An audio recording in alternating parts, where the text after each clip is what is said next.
3. The Fire Sermon. The river's tent is broken. The last fingers of the leaf clutch and sink into the wet bank. The wind crosses the brown land unheard. The nymphs are departed. Sweet Thames runs softly till I end my song. The river bears no empty bottles, sandwich papers, silk handkerchiefs, cardboard boxes, cigarette ends, or other testimony of summer nights. The nymphs are departed, and their friends, the loitering heirs of city directors, departed, have left no addresses. By the waters of Leman I sat down and wept. Sweet Thames, run softly till I end my song. Sweet Thames, run softly, for I speak not loud or long.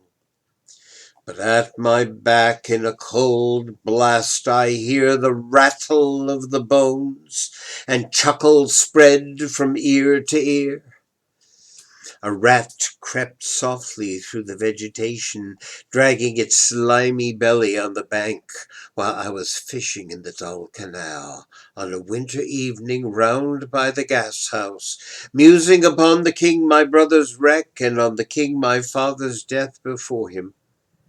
White bodies naked on the low damp ground, and bones cast in a little low dry garret, rattled by the rat's foot only, year to year. But at my back from time to time I hear the sounds of horns and motors, which shall bring Sweeney to Mrs. Porter in the spring. Oh, the moon shone bright on Mrs. Porter and on her daughter. They washed their feet in soda water.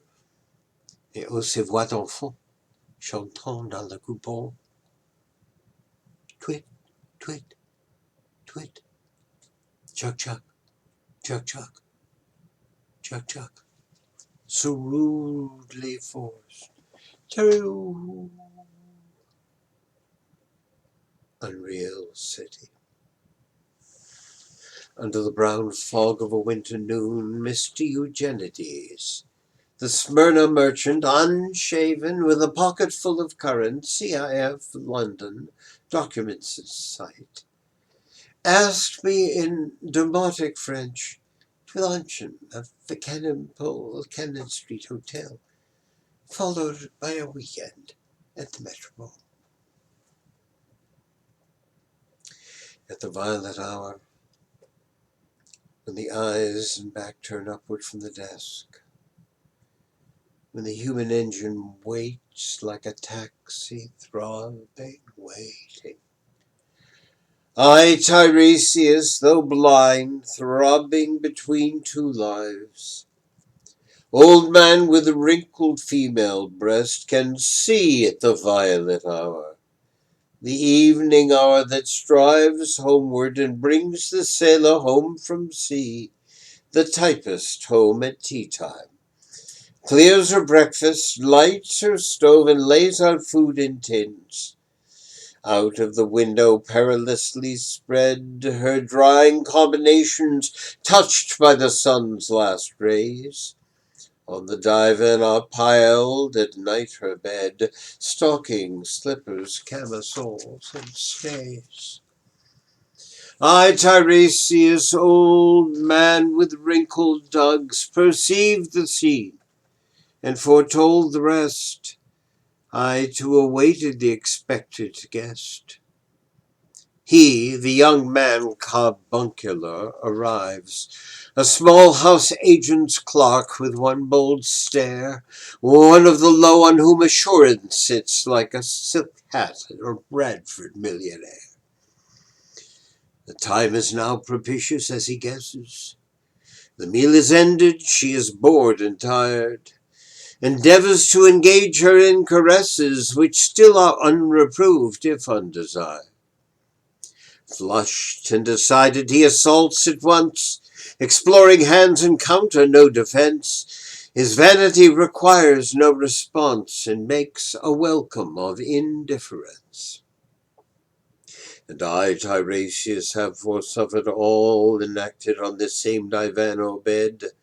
I who have sat by Thebes below the wall and walked among the lowest of the dead, bestows one final patronizing kiss and gropes his way, finding the stairs unlit. She turns and looks a moment in the glass, hardly aware of her departed lover. Her brain allows one half-formed thought to pass. Well, now that's done, and I'm glad it's over. The lovely woman stoops to folly and paces about her room again alone. She smooths her hair with automatic hand and puts a record on the gramophone. This music crept by me upon the waters and along the Strand up Queen Victoria Street. Oh, city, city, I can sometimes hear besides a public bar in Lower Thames Street the pleasant whining of a mandolin and a clatter and a chatter from within, where fishmen lounge at noon, where the walls of Magnus Martyr hold inexplicable splendor of Ionian white and gold. The river sweats oil and tar. The barges drift with the turning tide. Red sails wide to leeward swing on the heavy spar. The barges wash drifting logs down Greenwich Reach past the Isle of Dogs. Why, la la la la la la la. Elizabeth and Leicester, beating oars. The stern was formed a gilded shell, red and gold. The brisk swell rippled both shores. Southwest wind carried downstream the peal of bells, white towers. Well, la la la la la la la la. Trams and dusty trees, Highbury bore me, Richmond and Kew undid me. By Richmond I raised my knees supine on the floor of a narrow canoe. My feet are at Moorgate and my heart under my feet. After the event, he wept. He promised a new start. I made no comment. What should I resent? On Margate Sands I can connect nothing with nothing. The broken fingernails of dirty hands.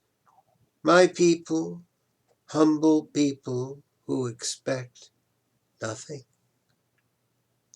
La la.